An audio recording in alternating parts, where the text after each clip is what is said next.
ऐसा नहीं कि वहां से टिकट जब आपकी कैंसिल हो उसके बाद जानेंगी। मैंने टिकट होने से पहले पार्टी छोड़ दी थी। उन्होंने आरोप लगाया कि मैंने 7-8 साल काम किया लेकिन मुझे टिकट नहीं मिली, आपको टिकट मिली। रहे हैं कि 1.5 करोड़ रुपया देकर टिकट लेकर आए हैं ऐसे। फिर मेरी सिस्टर विडो हो गई, उनके बच्चे की भी जिम्मेवारी हमारे पास, मेरी अपनी पूरी फैमिली की जिम्मेवारी मेरे पास। गढ़ी गांव से 2 कैंडिडेट आए हैं आम आदमी और कांग्रेस के। आप जाके गढ़ी गांव का एक दौरा कीजिए। जितेंद्र एक ही जगह से हैं, गढ़ी से हैं, तो आपके वोट वहां कट जाएंगे और बीजेपी को फायदा मिल जाएगा। इसी घड़ी गांव में 70 टैंकर पानी के आते थे। खुले में शराब बांट रहे हैं लोग। नहीं घूम रहा है यहाँ पर, किसी के हाथ में तलवार नहीं है, ना कोई एक सिंगल FIR है। हुए भी वो रोते हैं। आप एक इंटरव्यू जरूर लेना, मैं आपसे रिक्वेस्ट करता हूँ उनसे एक इंटरव्यू जरूर लेना, उनकी हालत क्या है। प्रतिबंधित जो इस समय आम आदमी पार्टी से हैं, जिन्हें टिकट मिल गई और आपको नहीं मिली, बिल्डर हैं, नए नए राजनीति में आए, उनके लिए क्या कहना चाहिए? देखिए, कुछ आदमियों ने, मुझे लगता है पॉलिटिकल 24/7 काम है, उसे राजनीति करनी चाहिए। जो 24 घंटे जनता के बीच में रहेगा, उनकी सेवा करेगा। जिस आदमी का काम होगा वो जनता की कहां से करेगा? 24/7 जो काम कर सकता है जनता के लिए, उसको इसमें आना चाहिए। कुछ आदमियों ने ना पॉलिटिक्स को बिजनेस बना दिया है, उनके लिए एक धंधा हो गया है। इतना पैसा लगाएंगे, इतना कमाएंगे। जब आपको टिकट नहीं मिली, आप भी तो पार्टी छोड़ के अपने आपने यहाँ भी टिकट ले लिया, आपकी मतलब आपकी क्या महत्वाकांक्षा है इस सीट को लेकर? देखिए, मैंने जब सीट छोड़ी थी, मुझसे पहले बोला था कि जब यहाँ से टिकट हो जाए ना, ऐसा नहीं कि वहां से टिकट जब आपकी कैंसिल हो उसके बाद जानेंगी। मैंने टिकट होने से पहले पार्टी छोड़ दी थी। क्योंकि पार्षद होता है एक फैमिली मेंबर की तरह, जो सबसे छोटा इलेक्शन होता है। इलेक्शन में मैं आपको करप्शन की बात बताता हूँ। कोई पार्टी ऐसा नहीं कह सकती, जो भी पार्टी आती है। अभी मैं आम आदमी पार्टी की बात कहूँ तो अभी आप बहुत सारे अपने वीडियो देखे होंगे, जो आपके क्षेत्र से ही जिनको कांग्रेस से टिकट मिली है, उन्होंने आरोप लगाया कि मैंने 7-8 साल काम किया लेकिन मुझे टिकट नहीं मिली, आपको टिकट मिली। राज की लाइन के अंदर था, उसे एक दिन में कांग्रेस से टिकट मिल रही है, उसने क्या चेक किया उसके अंदर? वही तो वो जानना चाह रहे हैं कि ऐसी क्या वजह रही? मैं कह रहा हूँ उस कैंडिडेट में कुछ होगा नहीं ना। उन पे तो टिकट कोई आदमी ले ही नहीं रहा, तो किसी को भी दे रहे हैं। अरे पार्टी ने पूरा सर्वे कराया है, जिसके अंदर देखा है कौन काबिल है। ये आप भी जानते हो, अभी आप मार्केट में जा रहे हो, आप मीडिया से रिलेटेड लोग हो, आप पता करो मेरे बारे में कि भाई मैं कैसा कैंडिडेट हूँ, मेरा फ्यूचर। टक्कर किससे मानते हैं? मैं तो किसी से भी नहीं मानता। आज अरविंद जी दिल्ली, शरद कपूर के लिए आपको टक्कर दे पाएंगे क्या है? नहीं, मेरा तो किसी से टक्कर नहीं है। हमें अपना इलेक्शन लड़ना है, हमें अपने लोगों तक अपनी बातें पहुंचानी है। हम उनके लिए क्या कर सकते हैं, हमारा क्या विजन है, हम उस पर चुनाव लड़ेंगे। हमें क्या देखना है सामने वाले ने, 15 साल में कुछ नहीं किया, वो अब क्या कर देंगे? तो हमें अपना विजन रखना है पब्लिक के सामने, हमें उनसे कोई लेना देना नहीं है। आपको फायदा होने वाला है किन दोनों की टक्कर में? टक्कर किसी के साथ है ही नहीं। यहाँ अमर कॉलोनी में 4 तारीख को आप कमल का बटन भारी बहुमत में दबेगा। लोगों को विकास चाहिए, लोगों ने झूठे वादे सब देख लिए। अब इस समय जो क्षेत्र का हाल हुआ है, आप गढ़ी गांव से 2 कैंडिडेट आए हैं आम आदमी और कांग्रेस के। आप जाके गढ़ी गांव का एक दौरा कीजिए, आपको सच्चाई दिखेगी। इस समय अगर इतना सीवर बह रहा है तो बारिशों में यहाँ घुटनों तक पानी होता है। तो टिकटों की खरीद फरोख्त के आरोप तो बीजेपी भी लगे हैं, यहाँ पे भी बहुत सारी सीटों पे रात के 12 बजे तक डिसीजन नहीं हो पाया था। ऐसा है, मैं आपके सामने एक जीता जागता उदाहरण खड़ा हूँ। मैं यहाँ का वार्ड का अध्यक्ष था। पार्टी ने काम के दम के ऊपर सर्वे कराए, सर्वों के रिजल्ट के ऊपर टिकट दी है। पार्टी में इतना जोश है हमारे इस एरिया में, क्योंकि एक साधारण से कार्यकर्ता को टिकट दी गई है। इस सीट की बात करते हैं, इस सीट में टक्कर लग रही है, लेकिन ऐसा तो नहीं है कि आप और जितेंद्र एक ही जगह से हैं, गढ़ी से हैं, तो आपके वोट वहां कट जाएंगे और बीजेपी को फायदा मिल जाएगा। देखिए, ऐसा नहीं है। मैं बिल्कुल भी इसके खिलाफ हूं कि यहाँ धर्म की राजनीति हो, यहाँ पर कोई हो कि यहाँ हमारे सिंधी भाई हैं, हमारे मुल्तानी भाई हैं, या हमारे बंगाली भैया हैं, या फिर सिख कम्युनिटी है। सब एक है और सब ये चाहते हैं कि वार्ड में काम हो, वार्ड में काम हो, ये सब चाहते हैं। टिकट अगर बढ़ जाएगी तो बीजेपी को फायदा हो जाएगा ना? नहीं, ऐसा नहीं है। लोग ये देखेंगे, यहाँ की जो पढ़ी लिखी पब्लिक है बहुत समझदार है, बहुत ही ताकतवर है। वो जानते हैं कि वार्ड में जो काम करेगा उसे वोट देंगे, ना कि इसलिए कि वो कौन सी कम्युनिटी से आता है। आप अगर जो ये बात बोले, इसी को लेके मैं चलूं कि कोई दूसरी कम्युनिटी का जीत जाए, वो दूसरी कम्युनिटी के लेके काम नहीं करेगा क्या? ऐसा नहीं। अभी गढ़ी से होके आ रहा हूँ, मैंने रिव्यू लिए, बात भी करी, लेकिन गढ़ी गाँव में जिस भी एंट्री से घुसते हैं वहां पे आप गंदगी का आलम है, गटर में से पानी निकल रहा है, ये सारी समस्याएं। अगर आप जीत के आते हैं तो आप क्या आश्वासन देते हैं गढ़ी वासियों को, जो आसपास के अमर कॉलोनी के जो इस सब आपके जो वोटर होंगे, जो आपके होंगे, उनको क्या आश्वासन देते हैं अगर आपको जिताते हैं? देखिए, गटर का सारा इशू MLA के अंडर में आता है, वो हमारे अंडर नहीं आता। मैं आपसे यहाँ से बोल दूंगा मैं गटर ठीक कर दूंगा, नहीं करूंगा। मैं सफाई वफाई है, हमारे अंदर गलियां आती हैं, लाइट्स आती हैं और बहुत सारे डिपार्टमेंट्स आते हैं। उसके बारे में कोई बात करना चाहते हैं तो बिल्कुल बात करिए। सीवर की परेशानी MLA को लेके है, वो नहीं बनवा रहे, वो उनका कंसर्न है कि यहाँ से वोटें नहीं मिली इसीलिए हम यहाँ पर काम नहीं करेंगे। सीवर बह रहा तो बेहतर है, यहाँ से तो वोटें नहीं मिली, ठीक है। वो फिर मेरी सिस्टर विडो हो गई, उनके बच्चे की भी जिम्मेवारी हमारे पास, मेरी अपनी पूरी फैमिली की जिम्मेवारी मेरे पास थी। फिर मैंने अपना बिजनेस भी खड़ा किया, मैंने अपने परिवार का, अपने क्षेत्र का नाम रोशन किया। आज मैं आपने अपने में एक सेकंड मेरा रुकिए। सच वो भी जानते हैं, अगर जो वो एक दूसरे को गुमराह करते रहेंगे इसमें कोई फायदा नहीं है। और जनता को सब सच पता है किसने वहां इनके लिए काम किया है और कोई किसके कार्यकर्ता यहाँ पर लोगों के लिए निकले हैं, उन्होंने मेहनत करी है, इसलिए इस वार्ड के अंदर में कांग्रेस है। आप लोगों से मैं ये भी चाहता हूं, आप पब्लिक की तरफ से कोई किसी पे क्वेश्चन है क्या? पब्लिक तरफ से कोई पूछना चाहते हैं? आपके कांग्रेस के प्रत्याशी हैं, क्या चाहते हैं कि अगर ये जीत गया तो क्या काम करेंगे? आपके कोई क्वेश्चन है यहाँ की गंदगी को लेकर? ये जो पहले कौंसल थे ना, इनसे पहले अभिषेक दत्त, अभिषेक जी, हाँ। ये उनसे भी बेहतर काम करके दिखाएंगे, मुझे पूरा विश्वास है। मुझे पूरा विश्वास है उनसे भी अच्छा काम करके दिखाएंगे और मैं इनको सपोर्ट करता हूँ। क्या मानते हैं, कांग्रेस को कहीं टक्कर में देख रहे हैं आप? नहीं, देखिए पूरी दिल्ली में कांग्रेस इस समय थोड़ा सा रिवाइव हो रही है, मगर ओवरऑल जो है मुझे नहीं लगता कोई सीट जीत पाएंगे। फ्री की राजनीति और शराब नीति को लेकर आपकी क्या प्रतिक्रिया है? देखिए फ्री की राजनीति का असर क्या हुआ है वो तो आपके सामने है। इन्होंने लोगों को बोला बिजली फ्री, पानी फ्री, ये कह के झुग्गी झोपड़ियों में बेवकूफ़ बनाते आए हैं। आज के नहीं, शुरू से बना रहे हैं। आज भी ये लोग शराब के ठेके तो इन्होंने खोले ही खोले, शराब खुले में बांट भी रहे हैं। आप अभी इनके कार्यालय के बाहर से होके आइए, आपको देखें खुले में शराब बांट रहे हैं ये लोग, कोई फर्क नहीं पड़ता। जनता आज समझदार हो चुकी है, जनता फ्री में खाएगी पिएगी, मगर वोट एंड के अंदर आकर मोदी जी को ही देगी। और मैं क्लास 1 कॉन्ट्रैक्टर हूँ CPWD का, मैं बाबा रिसर्च एकेडमी सेंटर के लिए काम कर रहा हूँ, मैं इसरो के लिए काम कर रहा हूँ, मैं कॉनकॉर के लिए काम कर रहा हूँ, मैं सेल के लिए काम कर रहा हूँ। ऐसी कोई एजेंसी नहीं है जिन पोस्ट के लिए। मैं यही पूछना चाह रहा हूँ, आप जब इस लाइन में थे बिल्डिंग, आपने ये राजनीतिक का सफर अचानक कैसे? मैं बताता हूँ, अचानक ऐसा क्या था? अचानक नहीं हुआ।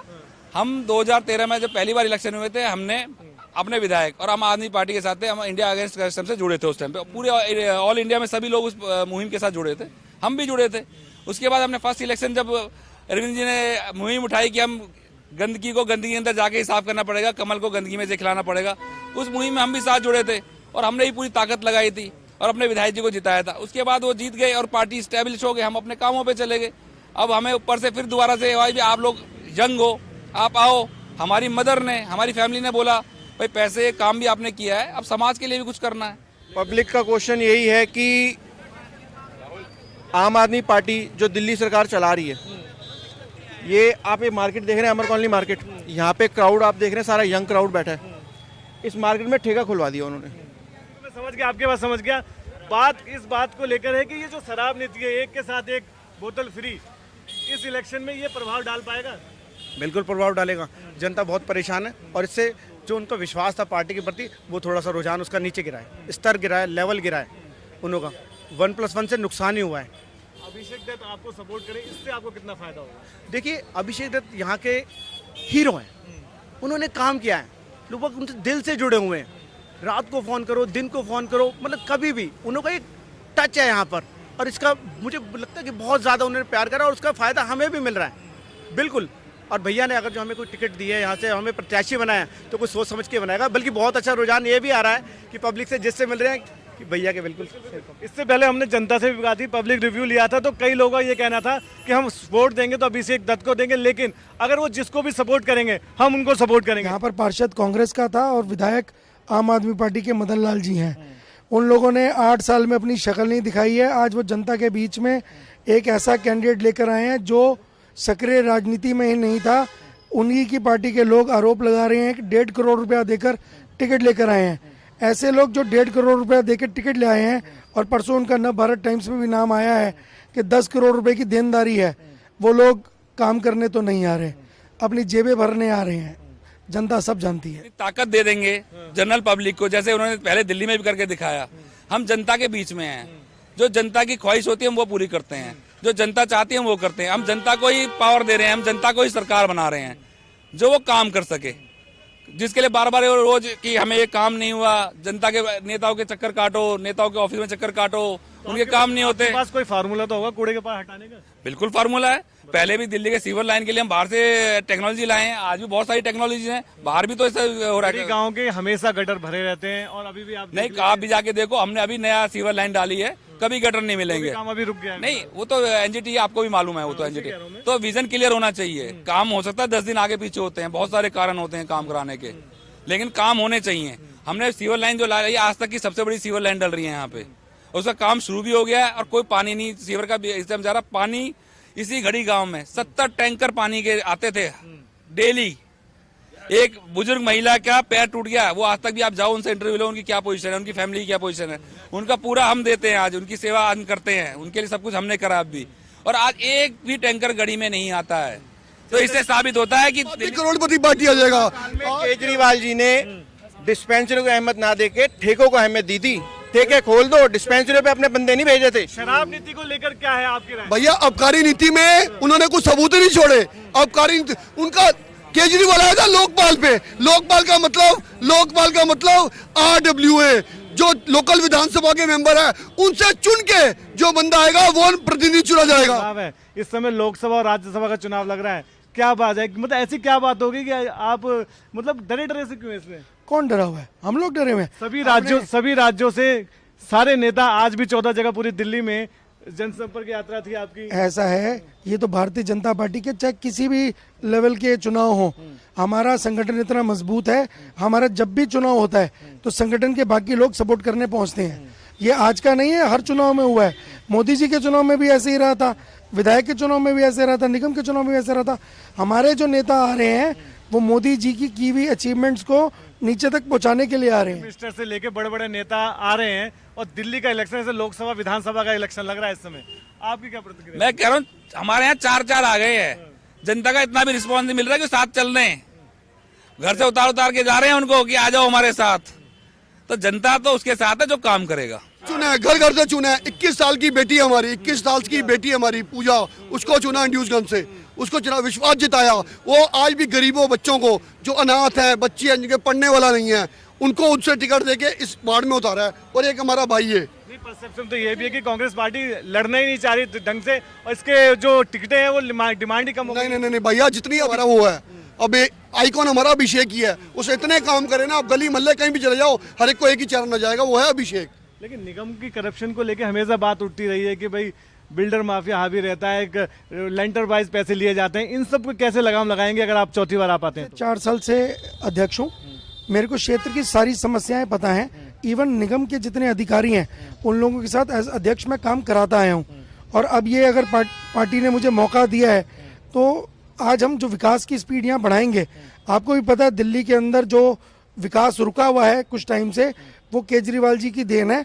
उन्होंने निगम के जो 16,000 करोड़ रुपया था वो रोक लिया, जबकि जो भी पैसा सेंटर से आता था स्टेट के पास, स्टेट उसका शेयर देता था एमसीडी को। इनके पास घरों पे हमने धरने दिए, सब दिए, बट इनके सर पे जू नहीं रहेंगी। इन्होंने जानबूझ के 16,000 करोड़ रोक के रखे जिससे निगम फेल हो और लोग इनको वोट दें। जनता को सब पता है, क्योंकि इस सब चीज में एंड के अंदर कौन दुखी हुआ? आम जनता। सारे प्रोजेक्ट्स रुके हुए हैं, पेंशन्स डिलेड हैं, सैलरीज डिलेड हैं। आपसे पूछना चाहूंगा, आप तो अब आम आदमी पार्टी में आ गए आप जी। आपने बताया आपका बिल्डर का काम भी सब। मैंने नहीं कहा मैं बिल्डर हूँ, हाँ। मैं क्लास 1 कॉन्ट्रैक्टर हूँ। आप कहो तो मैं अपना सर्टिफिकेट दिखा दूं, मैं इसरो के लिए प्रोजेक्ट कर रहा हूँ, गवर्नमेंट के लिए। इन सब चीजों से तो जूझे होंगे ना कि जो आम जनता एक लेंटर के लिए पैसा देती है। नहीं, ये हमारे उसमें नहीं रहा कि, लेकिन हाँ ये तो दुनिया बताती है, घर के हमने बनाए अपने घर तो उसके लिए पैसे दिए हैं। ये तो सबने दिए ना, आप लोगों ने भी दिए होंगे, ये तो सबके, वो तो किसी को छोड़ा ही नहीं है ना। मैं तो ये बताता हूँ, मैं लाजपत नगर में था 3rd में, घर के बाहर आपने किसी ने ब्यूटिफिकेशन का काम कर लिया तो उसको भी उसके पैसे देने पड़ेगी। ये तोड़ देंगे हम, इसके भी पैसे दो। आपने कर कैसे लिया? हमारी बिना मर्जी का। अरे अपने पैसे लगाए, अपने घर के बाहर लगाए, तो क्या इसमें दिक्कत है? हमारी पॉलिसी है कि लेंटर पे पैसा नहीं जाएगा। कोई अपने घर में छोटा मोटा ऑल्ट्रेशन करेगा उसके लिए पैसा नहीं देना पड़ेगा उसका, और छोटी मोटी ऑल्ट्रेशन करिए तो उसको हम लीगलाइज करेंगे, रेगुलाइज करेंगे। साफ बता देता हूँ, कोई तलवार लेके नहीं घूम रहा है यहाँ पर, किसी के हाथ में तलवार नहीं है, ना कोई एक सिंगल FIR है, कोई किसी पे कोई झगड़ा नहीं। यहाँ पर जनता के लिए काम करने आए हैं, ना कि यहाँ पर हाथ में तलवार लेके आए हैं। उन्हें समझना चाहिए, जनता के सवालों को जवाब देना चाहिए। यहाँ पर वो जनता के सामने आने से डर रहे हैं। ब्यूटिफिकेशन, पेड़ों की छटाई, जो सबसे हमारे बुजुर्गों को धूप नहीं मिल रही है, पार्क जंगल बन चुके हैं।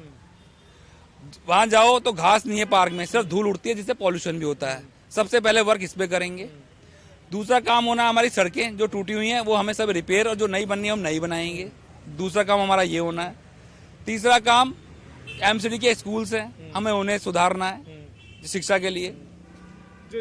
जो बेचारे कर्मचारी उनकी सैलरी अब मिल जाएगी वो उसके बाद? बिल्कुल सैलरी बिल्कुल मिलेगी। सैलरी ये पैसा जो है इन्होंने अपने घरों में लगा दिया, जो करप्शन में खपा दिया। 2 लाख करोड़ रुपए मिला है इनको। कहाँ लगाया? मैंने हिसाब पूछता हूँ, एक भी आप जवाब पूछना कि 2 लाख करोड़ रुपए लगाया कहाँ? कोई एक काम बता दो जो आपने किया हो। भाई कोई तो काम करा होगा। जो आपने 15 साल आपने दिल्ली में एमसीडी में अपनी सरकार चलाई है 15 साल, तो कोई तो ऐसी आपकी मंजिल होगी दिखा सको आप यार। भाई आज आप पूरे क्षेत्र में घूम लीजिए, आपको सबसे बड़ी समस्या सीवर और पानी मिलेगी। वो दिल्ली गवर्नमेंट के अंदर आती है। लोग तो बहुत खुश हैं कि इन निगम चुनाव के अपने एक प्रत्याशी के साथ कम से कम मदन लाल जी की शक्ल तो दिखाई दी है, नहीं तो 8 साल से वो गायब थे। भलाई के लिए लीवर डिसीजन जो भी होगा ना वो होना चाहिए, बट क्या है, क्या वो कागजों में रहेगा या उनका इम्प्लीमेंट होगा? आज तक RWA उनका इम्प्लीमेंट सिर्फ खाली बोलने के लिए नहीं दिया। जो प्राइवेट बोर्ड लगते हैं, कंपनियां लगाती हैं, अपना ऐड करती है, उसका फंड आता है। RWO को आज तक दिल्ली सरकार ने कोई फंड नहीं दिया। और ये आप बोलेंगे जिसका नेता उसी का विधायक करेंगे कि आप वो कह रहे हैं कि उनको पूरी पावर दी जाएगी। कि भैया विश्वास से उनके उसने घोषणा पत्र में 10 में नहीं था, आज 11वां वादा कर दिया, कल 12वां वादा कर देंगे, कल 13वां वादा कर देंगे। भैया लोकल चेहरा अभिषेक दत्त ने बड़ा काम करा है यहाँ, खत्म बात। अभिषेक ने अपने भाई ना अपनी बेटी ना अपनी बहन को टिकट दिया। लोकल नाम पे लड़े हैं, लोकल नाम पे लड़े हैं। कांग्रेस की क्या दिक्कत थी? कांग्रेस ने आखिरी टाइम पे टिकट घोषित की। उन्होंने बोला कि हम RWO को पावर देंगे, RWO के वो पूरी पावर देंगे। और उस पर आपका क्या कहना है? ये तो देखो, झूठ की राजनीति तो वो आज से नहीं कर रहे, वो डे 1 से कर रहे हैं। उन्होंने तो बहुत सी बातें की थी, बहुत से वादे किए थे, कौन से पूरे हुए हैं? उन्होंने देखा कि अब जनता को बेवकूफ़ नहीं बना सकते, RWO को ही अपनी तरफ खींचने का तरीका है। उनको एक झांसा देते हैं कि आपको फंड मिलेंगे। अब पहले जब एमसीडी के निगमों के पैसे दिए नहीं, आज आप बातें कर रहे हो कि RWO को पैसे दोगे। सर झूठ की राजनीति, उन्हें पता है वो दिल्ली में नहीं आ रहे, इसलिए कुछ भी फ्री बोलने में जाता गया है। ये बेसिक सुविधाएं जो दे रहे हैं जिन जनता को जरूरत है। अभी हमने सब्सिडी नहीं की, जिसको नहीं चाहिए नहीं लेंगे, जिनको सब्सिडी, हमने तो स्कीम निकाली ना कि जिसको सब्सिडी चाहिए, जिसको नहीं चाहिए वो ना ले, तो सब लोगों ने ली। तो ये जितने हमारे बुजुर्ग हैं, जो महिलाएं हैं, उनको बस की फ्री सर्विसेज चाहिए, उनके लिए महीने के लिए आज खाना मुश्किल है। बेरोजगारी की ये पोजीशन है कि लोगों के पास खाने के लिए पैसे नहीं है। सीलिंग की वजह से एक ज्ञानचंद जी हैं, मार्केट में जाइए अमर कॉलोनी में, उनके पास भीख मांग के पैसे गुजारा कर रहे हैं, जिनके पास अपनी दुकान होते हुए भी वो रोते हैं। आप एक इंटरव्यू जरूर लेना, मैं आपसे रिक्वेस्ट करता हूँ, उनसे एक इंटरव्यू जरूर लेना, उनकी हालत क्या है। बिल्कुल लेंगे। मुझे ये बताइए कि आपको क्या लगता है कि इस समय कितनी, पिछली बार 49 सीटें आई थी आपकी, इस बार कितनी सीटें एक्सपेक्ट कर रहे हैं? 250 250 जी, ऑन कैमरा बोल? यस। और 250 जनता जिसके साथ होती है ना, उसे कोई डर नहीं होती। इनकी तरह उन्हें स्टार कंपनी नहीं उतारने पड़ रहे हैं हमारे यहाँ पे, कि जितने स्टार कंपनी ये उतार रहे हैं ना, बड़े बड़े मंत्री आ रहे हैं, फिर भी जनता सपोर्ट नहीं दे रही है। उन मंत्रियों को आने के बाद भी जनता का सपोर्ट नहीं मिल रहा है। आपने देखा हमारे क्षेत्र में गडकरी जी थे, मीनाक्षी जी थी, सारे सेंट्रल लीडरशिप एरिया को जब घूमे हैं, उन्होंने क्षेत्र का हालत देखी है। कल मनोज तिवारी जी आए हुए थे, उन्होंने भी देखकर कहा है कि एडिशनल फंड जो तेरे को यहाँ जरूरत होगी मैं अपने फंड में से आपको दूंगा। एजेंडा क्या है? जनता को आप अपना एजेंडा बताइए। देखिए, मैंने पहले भी बताया कि 5 साल अभिषेक भैया के कार्यकाल में यहाँ रामराज चला है। भ्रष्टाचार, इस मतलब ऐसा ना हो कि जिस तरीके से मैं इस इलेक्शंस को देख रहा हूँ, इतना पैसे लगा रहे हैं बाकी के और कैंडिडेट्स, मुझे नहीं लगता कि बाकी मिलके इतने सारे इलेक्शन वो इतना फंड लगा होगा जितना इसमें लग रहा है। इलेक्शन कमीशन इस पे काम नहीं कर रहा, कोई इस पे काम नहीं कर रहा, तो मुझे लगता है कि इतना पैसा लगाने के बाद वही पैसा कहाँ से निकालेंगे, इसका मुझे डर लग रहा है। तो प्लीज मेरा अंदर से अपील है कि बहुत ही भयावह माहौल है। वाली है, कम से कम 170 सीटें मेरे हिसाब से आएंगी।